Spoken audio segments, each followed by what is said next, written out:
That was one enjoyable, exhausting day.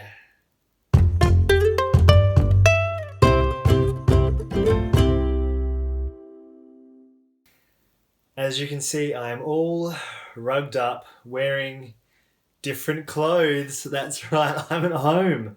I made it to Tanunda, where my parents still live, here in the Barossa Valley, where I've got, basically the rest of my life because after traveling for 18 months, almost 2 years, they have, yeah, they're holding all the rest of my belongings here, which include my clothes. So to be able to put on some clothes that aren't the typical grey shirt, black rain jacket, green pants is something a little bit different.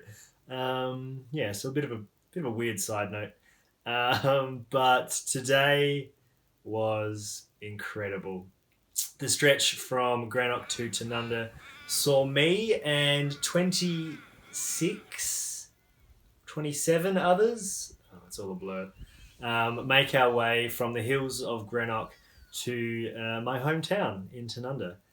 And by the sounds of it, everyone had a great time. Everyone was well fed, and everyone was a little bit sore at the end of the day. So there was quite a few sore calves. There was a couple of sore backs, and there was a few little niggles for everyone who walked with me during the day. So they got to have a little bit of an insight into the life of a long distance hiker.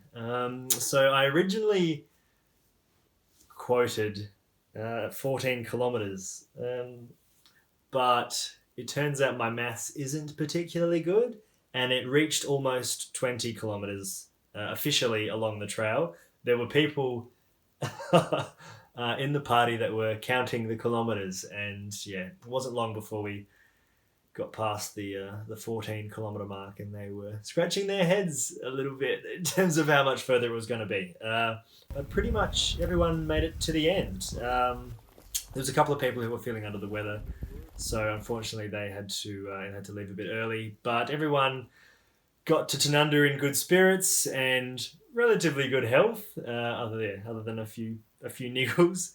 But an enjoyable day was had by all, and I want to especially thank all the sponsors that helped out today. I'll leave a little list in the comments about who helped out exactly, because I'm sure I'll miss out someone in the video. Because at the moment, my brain is completely shot after not really talking to anyone for 42 days while I've been walking. I talked to pretty much all 27 of the people that were walking today. So lots of conversations, lots of socializing, lots of stuff I haven't been doing for the last month and a half. So I think my brain is, it's playing a little bit of catch up on remembering how to talk to other people, because other than, talking to the lens of a camera, it's been a lot of self conversation, which can get a little tedious. So today was a relief to be able to talk to other people again and see if I can remember how to hold a conversation. But no, it was a fantastic day, and to raise, I think it was around about the $900 mark, with maybe a few expenses. Was a great effort, and it'll add to that tally that's, I think, just broke it through the $5,000 mark. So we're going well. We're going very well. Still got a little way to go until we get to 10 Gs. But there's a few things, a few events, a few little bits and pieces that are happening before I get to Cape Jervis in 18 days' time, I think it is. No idea where that time went. And I have no idea where the time went today either. It is getting super late. You can probably see my eyes closing on me. My brain is already shut off, so I too am going to turn the light off and collapse into a heap. I will talk to you tomorrow.